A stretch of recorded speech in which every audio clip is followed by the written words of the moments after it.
This book is titled The Ivory Hammer, the Year at Sotheby's, and it was written in 1964, and it was designed to comment on the selling season 1962 to 63. And I was surprised when I looked at it, but it is incredibly interesting, far more interesting than I would have assumed just looking at this book on the shelf. It was a charity shop. But the way it's written is charming. It takes you back to the early 60s, and the Sotheby's commentary is rather surprisingly not in any way hiding the vendors or the buyers of the items. It is puffing up the profile it has by mentioning most of its customers and mentioning most of the names of the vendors. And it would have been done with consent, but nowadays, of course, it'd be very difficult to get that information easily. So this is full of names of buyers and vendors. Most of them in 1962-63 in England were aristocrats. Some of them were lawyers and government officials who'd done well. Some of the people mentioned are foreigners, and it does mention the Metropolitan Museum in London as a rapacious or voracious, whatever the word is, buyer of stuff in England. So it's a very interesting thing, and it shows who's pulling the market along and who's getting out of the market. And the other thing about this book, I'll do this video in two sections. This is the first section. This book contains anecdotes and contains stuff not necessarily to do with just the stock. And one of the things in this book is a very interesting extract from an Ian Fleming book. So Ian Fleming gave Sotheby's a photograph of a Fabergé egg, and the photograph had been hidden since it was drawn in 1917. So Ian Fleming came up with a Fabergé design, and it was one of the most spectacular Fabergé items ever made. And this is a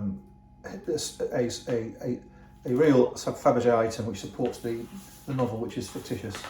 And he wrote a book called, he wrote a book called Octopussy and the Living Daylights. And this extract comes from those books which were published together, Octopussy and Living Daylights. He died just after he made this extract. Within a year of this being published, he died, and the book had yet to be published. The book was then published in 1966. So this extract in a Sotheby's book is the earliest extract you will find for Octopussy and the Living Daylights, which was only published, as I say, 2 years later. And the film was made into Octopussy much, much later, of course, and changed slightly. So this talks about an item being sold in Sotheby's, and Sotheby's was later used in the film. And the character who actually did work at Sotheby's is included in the story. So it's really beautiful bit of writing on lovely blue sugar paper. And after this little sort of bit for fun, it then goes into the chat about the stock. And amongst the stock are these blue sugar paper commentaries on various things, and the text shows such a huge variety of things that were popular in Sotheby's and are still the same now. This is a Japanese section, for example, and the way it's written is extremely informative. It's not at all jovial or sensational. It's beautiful. There's a section, for example, about ambassadorial plate, and the pictures obviously going through are beautiful as well. And I'll finish there.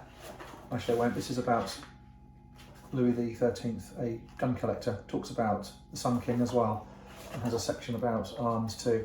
So you can see it's an interesting thing and nicely made. I'll now stop this chat.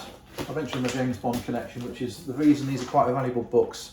These are worth £60 to £80 now, so I was pleased to pick it up for nothing. And I'll stop this video and then do another one about the actual subject of the book, which is these antiques and the selling prices.